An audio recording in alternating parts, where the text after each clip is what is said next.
헌금과 11조를 하는 이유가 무엇이라고 생각합니까? 우리가 헌금을 하고 11조를 하는데 그걸 하는 이유가 무엇일까? 뭐라고 생각하는 건가? 그렇게 질문했고요. 하나님과 우리의 관계에서 하나님께서 우리에게 원하시는 것은 그것이 재정, 제가 가로 열고 재정이라고 하면은 좀 그래도 돈으로 해놨습니다. 그것이 돈이든지 인간관계든지 건강이든지 하나님을 신뢰하는 것입니다. 그러니까 11조와 헌금을 하는 이유가 뭐라고요? 네, 말씀을 신뢰하는 것이고 하나님을 신뢰하는 거기 때문에 우리는 해야 되는 것이죠. 물론 성경에는 또 여러 가지 그 답이 나와 있어요. 근데 제가 간략하게 그냥 하나님을 신뢰하는 것이기 때문에 그렇다라고 이렇게 제가 답에 대한 마지막을 해놨습니다. 우리가 다른 것, 세상의 그 어떤 세상의 것을 신뢰하는 것이 아니라 건강에 있어서도 우리가 의사를 신뢰하는 것이 아니라 그렇다고 병원 가서 의사를 신뢰하지 말라는 소리는 아니에요. 잘 이해해야 됩니다. 우리가 건강에 있어서 의사를 신뢰하는 것, 물론 의사가 필요하죠. 의사가 굉장히 우리에게 필요합니다. 그리스도인들이나 또 많은 믿는 사람들이나 또 그렇지 않은 사람들이 건강에 있어서 그런 사람들이 있기 때문에 의사가 필요한 것이고 또 저 또한 의사가 필요하죠. 어저께는 건강을 좀 받고 왔었는데 그런 것에 있어서는 우리가 이제 의사가 필요한 거라는 거죠. 건강에 있어서도 우리가 의사가 필요한 것이지만은 그러나 하나님은 건강에 있어서 하나님께서는 우리에게 하나님을 신뢰하기를 원하신다는 거죠. 또한 건강뿐만 아니라 이 재정에 대해서도 이 돈에 대해서도 우리가 은행을 신뢰하는 것이 아니라 이제 나라가 이 경제 위기가 오면은 은행들이 돈을 풀어놓지 않아요.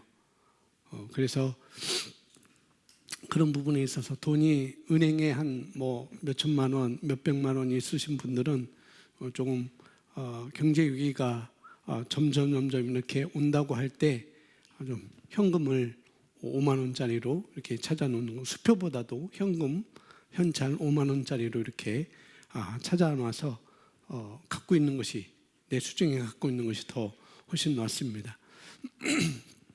왜 그러냐면은 경제 위기면은 나라에서 제재를 하거든요. 그래서 돈을 은행에서 내가 꺼내려고 해도 은행에서 그걸 막기 때문에 내가 저금을 했음에도 불구하고 내가 적금을 했음에도 불구하고 그 돈은 내 것임에도 불구하고 나라에서 통신망을 그런 그런 망을 다 차단하기 때문에 ATM기로도 우리가 돈을 찾을 수 없게 되는 그런 경제 위기 때 그런 것이 올 수가 있습니다. 만약 우리나라가 계속 그렇게 간다 하면은 여러분이 몇백만 원, 몇천만 원을 갖고 있다고 한다면은 현찰로 갖고 있는 것이 더 좋다는 거죠. 그래서 돈에 있어서도 은행을 우리가 신뢰하는 것이 아니라 하나님께서는 돈에 있어도 하나님을 신뢰하는 것을 원하시는 것이죠. 또 인간관계에 있어도 똑같습니다. 건강, 돈, 인간의 관계 면에 있어서도 인간관계 잘하려고 어떤 처세술을 잘하려고 하는 사람들이 있는데 그것보다도 하나님은 인간의 처사술보다도 하나님을 신뢰하기를 원하시죠. 모든 면에 있어서. 그래서 우리가 바로 재정이나 건강이나 인간관계나 이런 모든 면에 있어서 하나님은 우리가 하나님을 신뢰하기를 원하신다는 거죠. 그래서 이 헌금이라는 것도 이 12일조라는 것도 그러한 원리들이 있다는 것입니다. 철저하게 하나님을 신뢰하기를 원하신다는 것, 그런 원리가 있다고 제가 말씀을 드리고 싶습니다. 다음 보시면은 심고 거두는 법칙에 의해서는 시간이 걸릴 수 있습니다. 그럼 성경 마태복음 4장 28절 찾아보면은 되겠고요. 거기에는 뭐냐면은 싹, 그 다음에 이삭, 그 다음에 충실한 곡식의 법칙이 나와 있어요. 처음에는 싹이고, 그 다음에는 이삭이요, 그 다음에는 충실한 곡식이니라 라고 이렇게 성경 우리에게 말을 하고 있거든요. 그러니까 이번 달에 내가 한 달 심었다고 해서, 이번 달 내가 한 달에 11조 했다 해서, 헌금을 했다 해서 내가 이번 달 뭘 주는 삶을 줬다고 해서 마치 뻥튀기가 뻥튀기 기계에서 뻥 하고 튀어나온 것처럼 그렇게 나오지는 않는다는 거예요. 물론 우리는 하나님의 그런 역사, 하나님의 일하심을 제한할 필요는 없어요. 그러나 심고 거두는 원리에 있어서는 그런 시간적인 것이 우리에게 걸린다는 거죠. 오늘 심었는데 내일 그냥 뻥 하고 나타나는 건 아니라는 거. 그래서 내가 심고 왜 이렇게 빨리 안 나지라고 이렇게 조바심을 가질 필요가 없는 거라는 거죠. 시간적인 여유가 우리에게 있는 것이니까 그런 것입니다. 그래서 심고 거두는 법칙에는 시간이 걸릴 수 있다는 것 우리가 아셔야 되겠습니다. 그런 하나님께서는 우리가 하나님을 신뢰할 때 우리에게 그 신뢰를 다시 더 큰 재정적 복으로 갚아주시기를 원합니다. 아멘. 우리가 하나님을 신뢰할 때 우리에게 그 신뢰를 다시 더 큰 재정적 복으로 갚아주시기를 원하신다는 것. 하나님께서는 우리의 것을 빼앗아 가시는 분이 아니십니다. 하나님은 심는 자에게 더 많은 유익들이 돌아오게 하시는 분이십니다. 이 돈에 대해서 하나님은 우리가 돈에 대해서 하나님을 신뢰하기 시작할 때, 여기서 말하는 것처럼 신뢰는 또 겉으로 행동으로 드러난다 해서 신뢰하는 건 또 아니라는 거죠. 이 신뢰라는 건 뭐냐면은 마음을 다해서 하나님을 신뢰하는 것입니다. 그것이 뭐 여러 가지 면에 있어서 그렇게 마음을 다해서 신뢰하는 거죠. 행동으로 흉내낸다고 해서 신뢰하는 건 아니고, 또 겉으로 이렇게 해서 한다 해도 또 신뢰하는 건 또 아닐 수 있습니다. 그것은 나타나게 돼 있어요. 안으로부터 우리가 신뢰하게 되면은 겉으로도 그렇게 자연적으로도 느낄 수가 있고 그것이 와닿을 수 있죠. 그러나 겉으로만, 행동으로만 우리가 신뢰한다고 한다면은 그건 즉각적으로 우리 영적인 것이기 때문에, 그런 것은 영적인 것이기 때문에 다 그것이 나타나게 되어 있죠. 그래서 내가 돈에 대해서 하나님을 신뢰하게 될 때 더 많이 돌아오게 되어 있습니다. 그것을 성경에서 어디서 찾아볼 수 있냐면은 오병이어의 기적을 통해서 우리가 볼 수 있죠. 그렇죠? 우리가 줄 때 오병이니까 떡 5개와 물고기 2마리를 심었을 때, 주는 삶을 살았을 때 하나님은 그걸 신뢰함으로 그렇게 줬을 때 하나님은 더 많이 돌아오게 된 것을 우리가 알 수 있죠. 2만 명이 먹고도 남는, 먹고도 12강줄이 남는 그런 기적의 역사, 그런 우리가 성경에서 볼 수가 있습니다. 이것이 하나님께서 우리가 하나님께 드릴 때, 저와 여러분이 하나님께 드릴 때 우리에게 다시 돌려주시고자 하는 하나님의 원리라는 거죠. 하나님께서 원하시는 것이고 그런 것을 우리가 아셔야 되겠습니다. 자, 이어서 보면 사도 바울은 우리 안에 있는 헌금에 대한 마음의 자세가 하나님과 거래하는 마음, 그러니까 우리가 헌금을 할 때 뭐냐면은 하나님과 거래하는 마음, 주고받는 그런 거래하는 것, 즉 하나님을 신뢰하지 못하는 마음에 대해서 바른 태도를 갖기를 권면합니다. 그래서 마음의 자세가 중요합니다. 마음을 바꿔야 합니다. 고린도후서 8장부터 시작해서 9장까지 헌금에 대해서 우리에게 설명을 해주고 있습니다. 사도 바울 서신의 교회마다 다 이야기를 하죠. 여러 가지 이야기를 합니다. 뭐 마게도냐 교회에 대해서도 얘기하고, 안디옥 교회에 대해서 얘기하고, 빌립보 4장에 보면은 빌립보 교회에 대해서도 아주 탁월하게 헌금을 한 이 빌립보 교회를 칭찬하는 것을 볼 수가 있고, 또 고린도 교회가 아주 문제적인 교회였지만 여러 가지로 문제적인 교회였었지만은 그래서 사도 바울은 그 고린도 교회 성도들 질타하기도 하고 권면하기도 하고 또 격려하기도 하고 그랬는데 아주 미성숙한 그런 어떤 교회의 모습을 고린도 전서에서 우리가 많이 볼 수 있죠. 그런데도 불구하고 사도 바울은 그렇게 미성숙한 고린도 교회에 대해서 말하는데 헌금 생활은 너무너무 잘했다고 이렇게 말해주고 있습니다. 그런 미성숙한 교회 성도들이었는데도 질타를 받고 권면도 받고 꾸중도 받고 그랬음에도 불구하고 헌금에 있어서는 많은 칭찬을 고린도 교회가 받았어요. 그래서 고린도후서 8장과 9장에 걸쳐서 2장에 걸쳐서 헌금에 대해서 사도 바울은 고린도 교회가 어떻게 헌금했는지를 어떤 마음으로 했는지를 어떻게 해야 되는지를 설명을 해주고 있죠. 그래서 우리가 이것을 고린도후서 8장과 9장의 이 말씀들을 그냥 글로 우리가 이해한다면 글로만 이해한다면은 우리가 그것을 가져갈 수 없습니다. 진짜 하나님의 약속으로 믿는 거죠. 우리가 그러면은 진리로 우리가 받아들이면은 우리는 놀랄만한 그런 결과를 우리가 가져오게 될 것입니다. 그래서 고린도후서 9장 5절 말씀을 제가 기록해 놓았습니다. 같이 있습니다. 시작.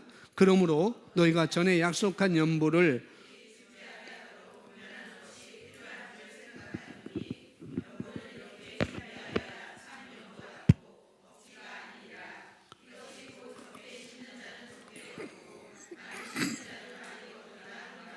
아멘.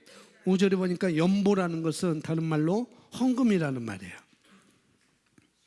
그래서 우리가 하는 헌금 이렇게 준비하여야 참 연보답고 헌금답다. 연보답고 헌금답고 억지가 아니니라 라고 말하고 있죠. 그래서 5절에 보면은 억지로 하는 것을 일단 참 연보가 아니라고 말해주고 있습니다. 그리고 너희들이 전에 하겠다고 약속했던 것, 너희가 전에 약속한 연보를, 그러니까 고린도 교회 성도들이 전에 뭐뭐를 나는 하겠다고 약속했다는 거죠. 그것이 씨앗 헌금이든 그것이 일천번제든 그것이 건축 헌금이든 선교 헌금이든 10의 1조든 여러 가지 그런 것이 있었겠죠. 이것을 전에 하겠다고 약속했다는 거예요. 너희가 약속했지 않느냐. 그러니까 좀 미리 준비해라 라고 그 말도 함께 덧붙여서 얘기를 해줍니다. 이렇게 사도 바울이 말하고 있습니다. 그러면서 6절에 이것이 곧 적게 심은 자는 적게 거두고 많이 심는 자는 많이 거둔다는 말이로다.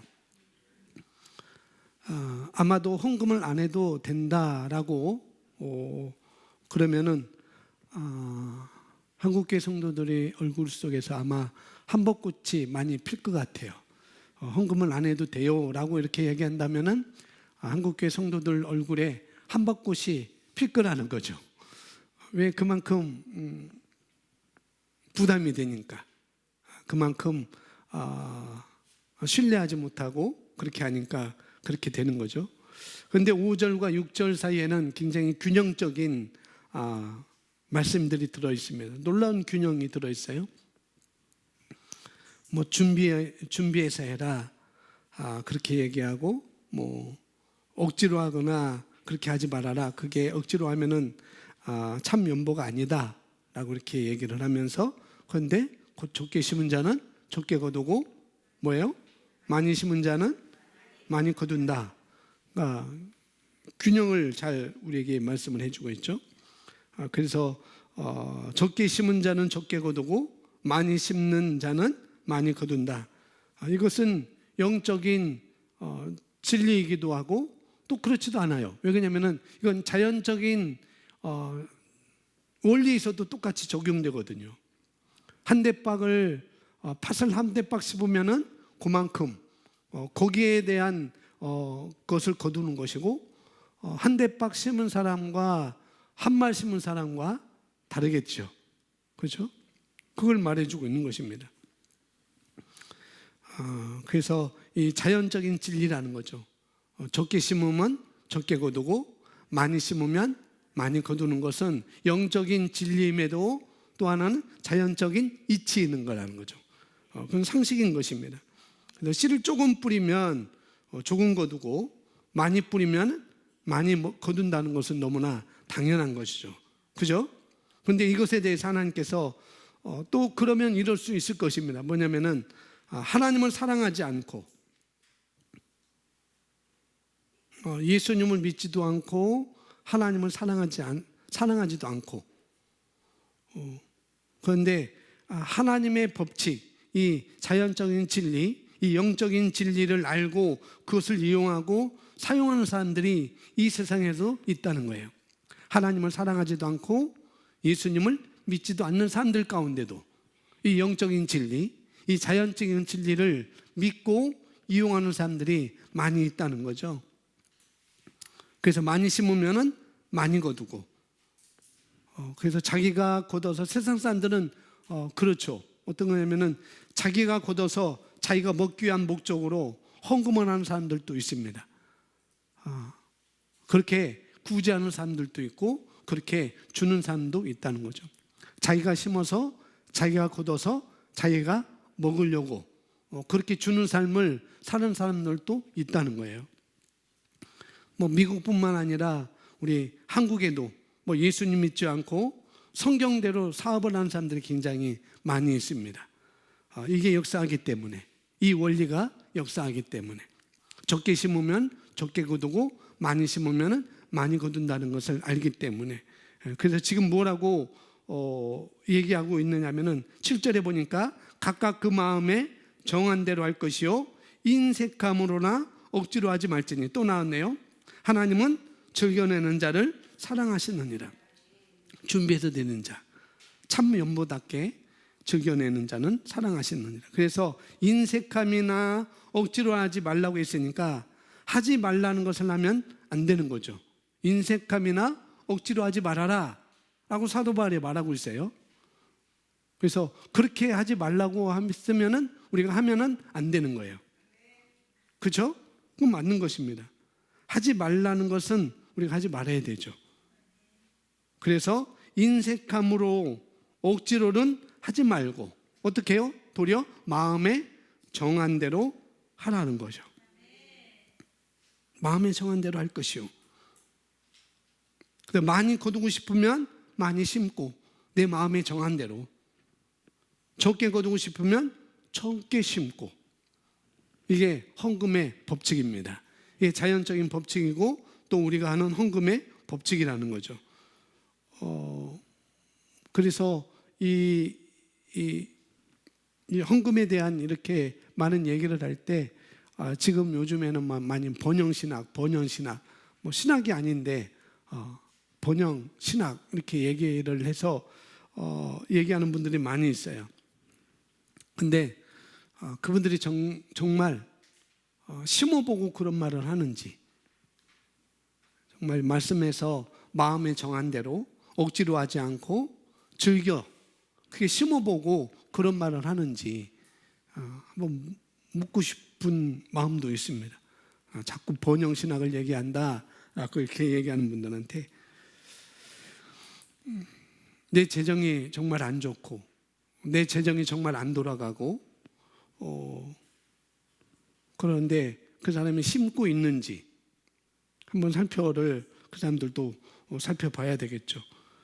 이건 심고 거두는 것은 사역자도 그렇고 성도들도 그렇고 똑같이 다 적용되는 것입니다. 사역자도 심어야 되고 성도도 심어야 되고 아이들도 심어야 되고 어른도 심어야 되고.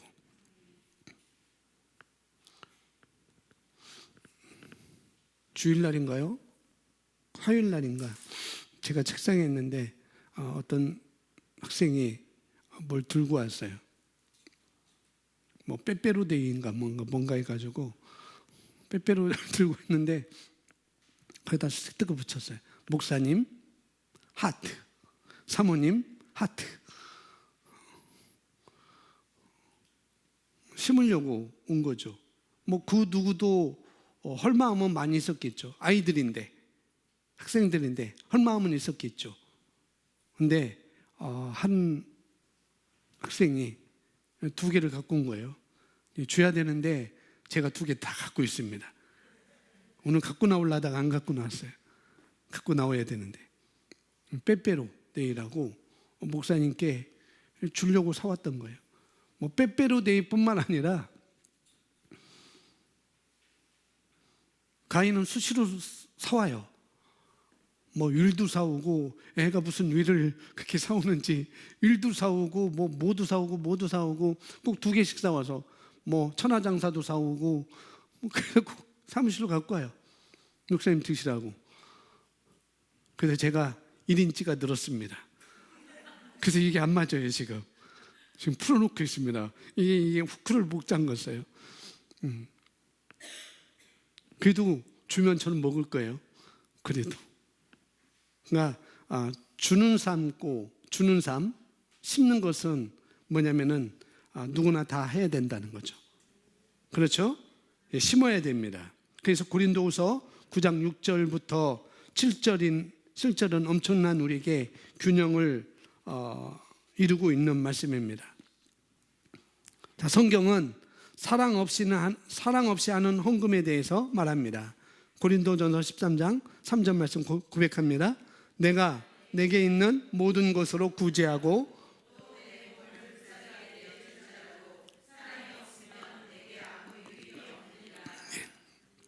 우리가 잘 알고 있듯이 고린도전서 13장은 사랑장이라고 하죠. 사랑장. 근데 내가 만약에 나한테 있는 모든 것을 주고 나한테 있는 모든 것을 주고 구제하고 다른 말로 또 헌금하고 더 나아가서 내 몸을 불사르게 내어줄지라도 내 몸까지 줄지라도 근데 그것에 사랑이 없으면 유익이 있다고요? 없다고요? 누구한테? 나한테. 내가 구제를 해도 내가 헌금을 해도 아까처럼 고린도 후서 9장에 나오는 것은 억지로 인색함으로 사랑이 없음으로 하는 것은 유익이 없어요. 나한테는 유익이 없어요. 근데 상대방에게는 유익이 있겠죠. 우리 나한테 유익이 있게 해야 되죠. 상대방도 유익이 있고 나한테도 유익이 있고. 여러분들이 억지로 또 인색한 마음으로 헌금을 하면 물론 우리 교회 재정은 풍성할 겁니다. 분명히. 그리고 본인들한테는 유익이 안 되겠죠. 그래서 이 말씀을 근거로 우리가 내가 사랑으로 헌금을 해야 그게 결국은 나한테도 유익이 되어 돌아온다는 것입니다. 인색함이 없고 즐겨내는 마음으로 하나님을 신뢰하는 마음으로 우리가 헌금을 하고 11조를 하고 또 심고 주는 삶을 살아야 나에게도 유익이 되고 또 내가 심는 곳에도 유익이 되고 그런 거라는 거죠. 사랑으로 심어야. 무엇으로 심어야? 사랑으로 심어야. 하나님을 신뢰하는 것으로 심어야. 마음에서 정해서 즐겨서 우리가 심어야 나도 거두게 된다는 거예요. 내가 내게 있는 모든 것으로 오늘은 재정에 관한 것이니까 모든 것에 여기 재정 돈으로 구제하고 헌금하고 내 몸은 불사르게 내어줄지라도 사랑이 없으면 내게 아무 유익이 없느니라. 그래서 말씀드리는데 사랑 없이 하는 헌금 이거는 억지로 인색하게 하는 헌금은 우리가 안 하셔도 됩니다. 왜요? 본인에게 아무 유익이 없으니까. 상대방만 유익이 있는 거예요. 그런데 누가복음 6장 38절에는 또 이상한 말씀을 하고 있네요. 그렇죠? 그러니까 우리가 무엇을 하든지 철저하게 신뢰하는 것. 헌금을 하든 뭐 주든 뭐든 심든 다 사랑이 있고 신뢰가 있어야 되는 것이고, 그걸 말하고 있습니다. 자, 고린도후서 9장 8절 확대 번역 성경으로 선언하시면, 심는 자가 받는 복에 대한 분명한 통찰을 우리에게 제공합니다. 함께 있습니다. 그리고 너희가 항상 모든 상황에서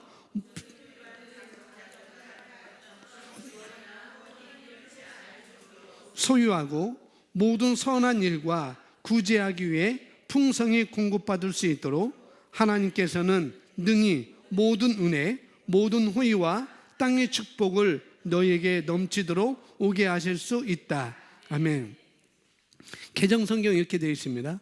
하나님이 등이 모든 은혜를 너희에게 넘치게 하시나니 이는 너희로 모든 일에 항상 모든 것이 넉넉하여 모든 착한 일을 넘치게 하려 하심이라. 하나님께서는 등이 모든 은혜를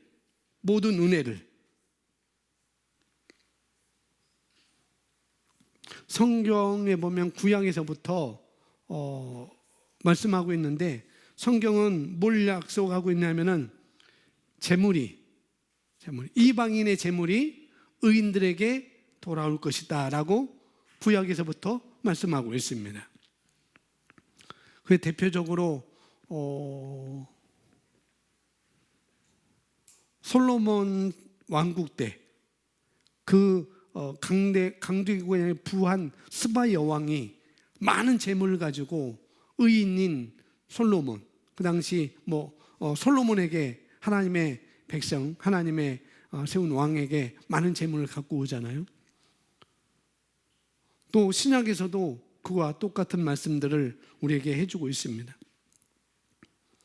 그러니까 이방인의 재물이, 믿지 않는 자들의 재물이 누구에게? 의인에게 돌아올 것을 성경 여기저기서 우리에게 약속을 해주고 있다고요.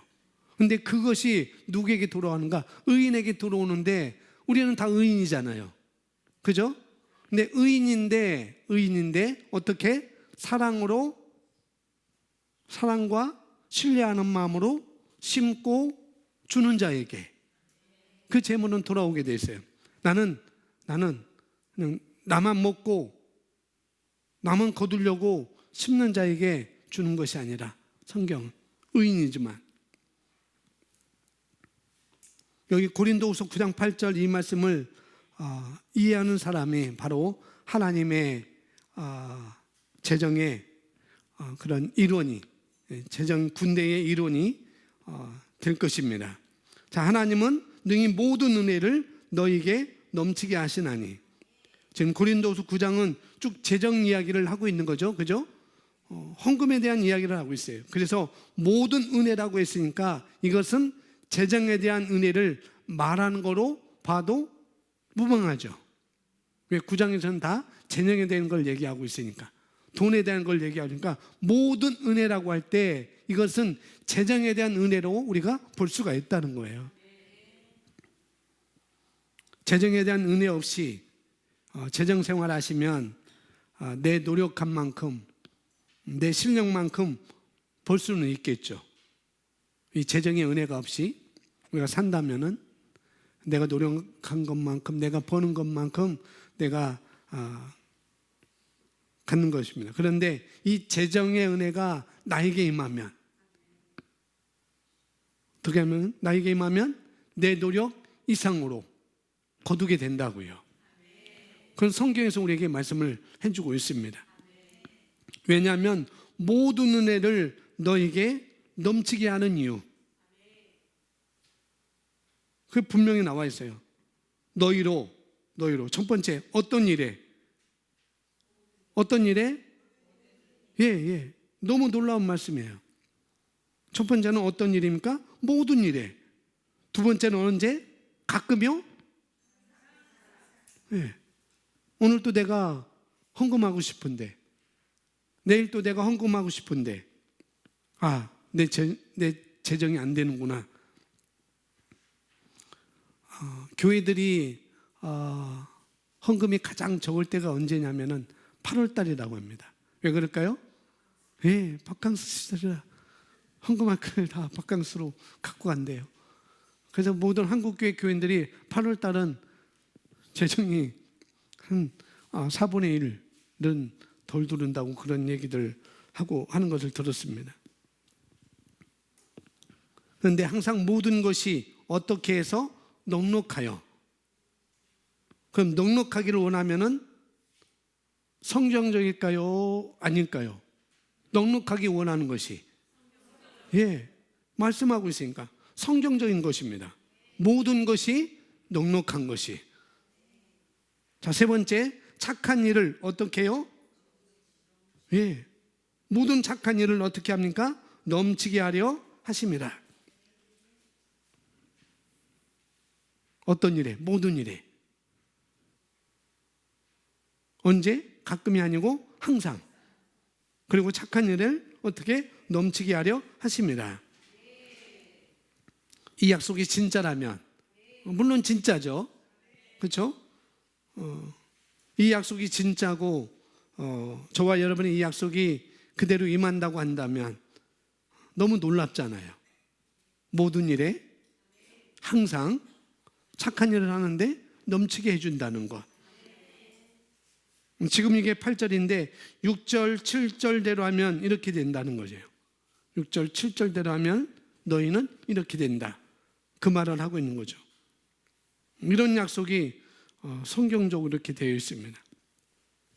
자, 또 보겠습니다.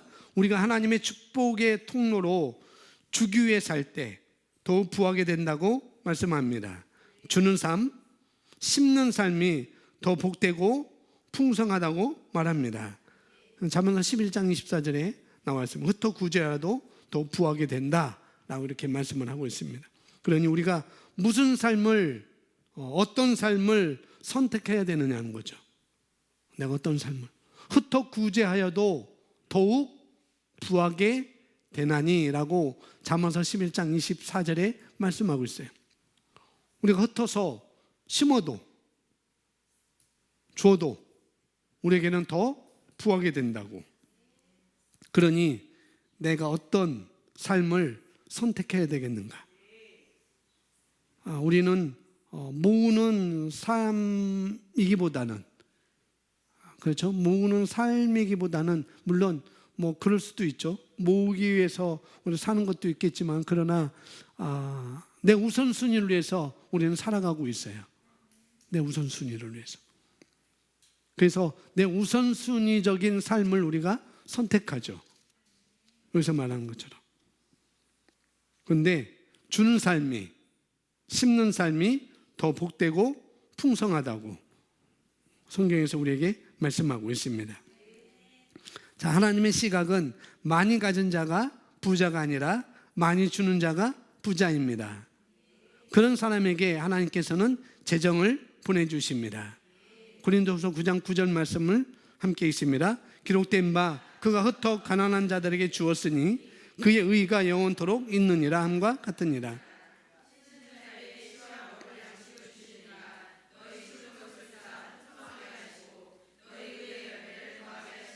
아멘. 거기까지요. 자, 기록된 바 그가 흩어 가난한 자들에게 뭐 했으니? 주었으니 그의 의가 영원토록 있느니라 함과 같으니라. 8절에서 내게 착한 일을 넘치게 하려고, 우리에게 착한 일을 넘치게 하게 하려고, 그러면은 우리가 선한 일을, 착한 일을 하는데, 그러면은 그걸 넘치게 하려고 우리에게 재정의 축복을 주시는데, 그러면 나는 쫄쫄쫄 굶으라는 소린가? 그건 아니라는 거죠. 착한 일을 하는데 재정을 주셨어요. 그 일을 하도록, 그 일을 하게 되면 나는 그는 굶으라는 소린가? 그건 아니라는 것입니다. 그렇게 생각할 수 있지만 그건 아니에요. 흩어 가난한 자들에게 주었으니 착한 일을 넘치게 하는 거죠. 여기서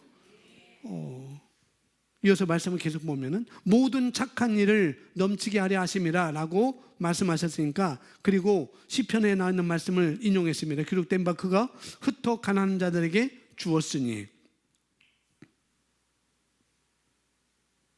그럼에도 불구하고 그러나 심는 자에게, 10절, 심는 자에게 씨와 먹을 양식을 주시니가 너희 심을 것을 주사 풍성하게 하시고 너희 의의 열매를 더하게 하시리니. 아멘.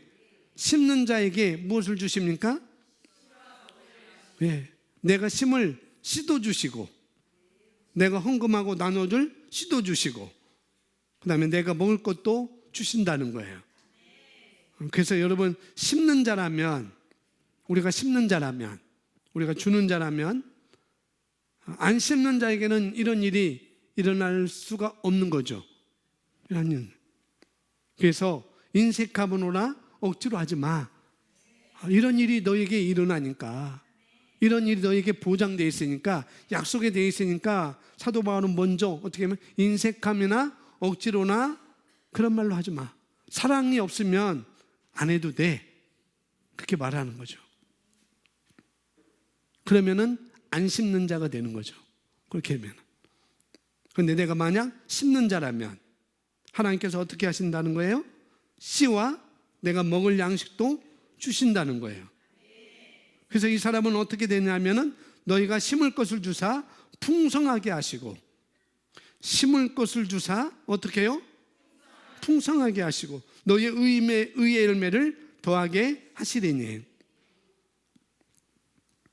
이렇게 될 때 내가 풍성하게 심을 때 나의 의의 열매가, 저와 여러분 의의 열매가 어떻게 돼요? 계속 더해 주시는 것입니다.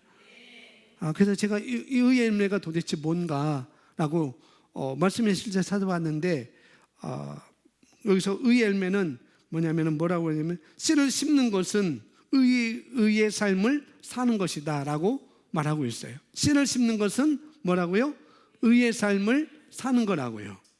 우리가 의인이니까 그런 삶을 사는 것이죠.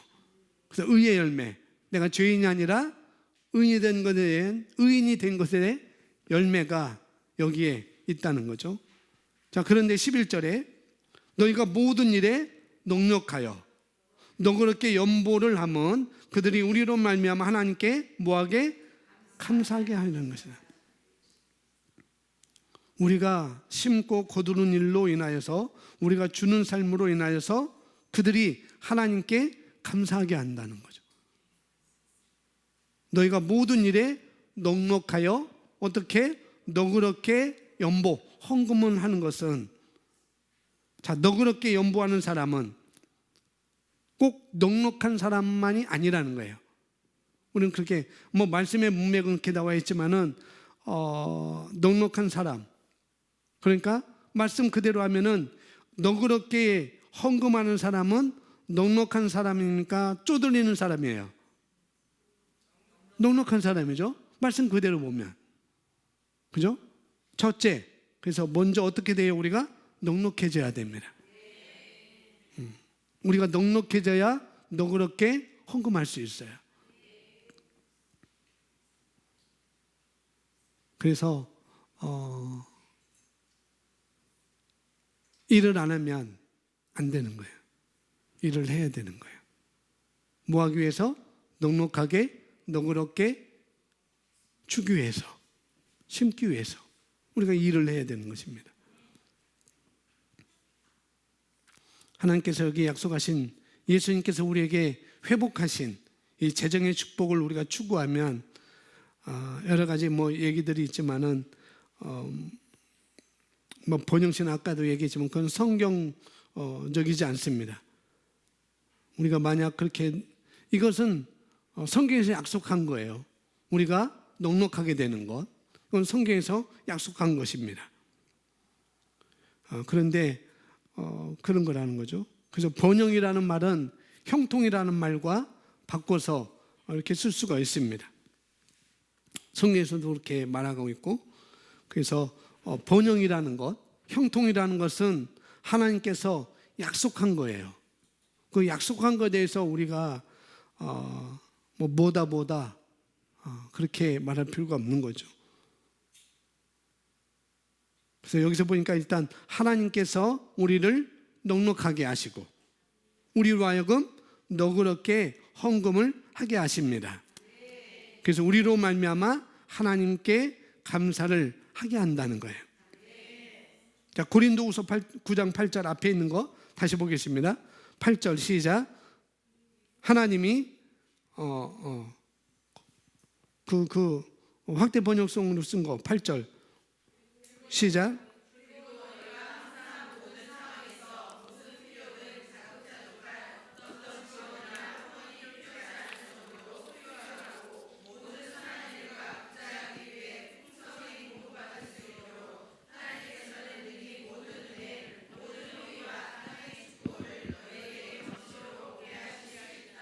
아멘. 하나님께서는 능히 이것을 하실 수 있다는 거예요. 어떻게? 모든 은혜를, 재정에 대한 은혜를, 재정의 은혜를 우리에게 부어주셔서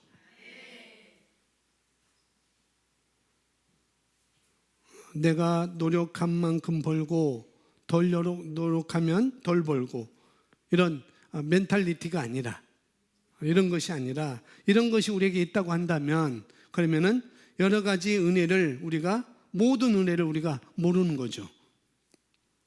재정의 은혜를 모르는 거예요. 그 사람은 이 모든 은혜를 우리에게 넘치게 하셔서 우리로 모든 일에 항상 모든 것이 넉넉하여 모든 착한 일을 넘치게 하게 해 주시는 하나님, 그렇게 하실 것입니다.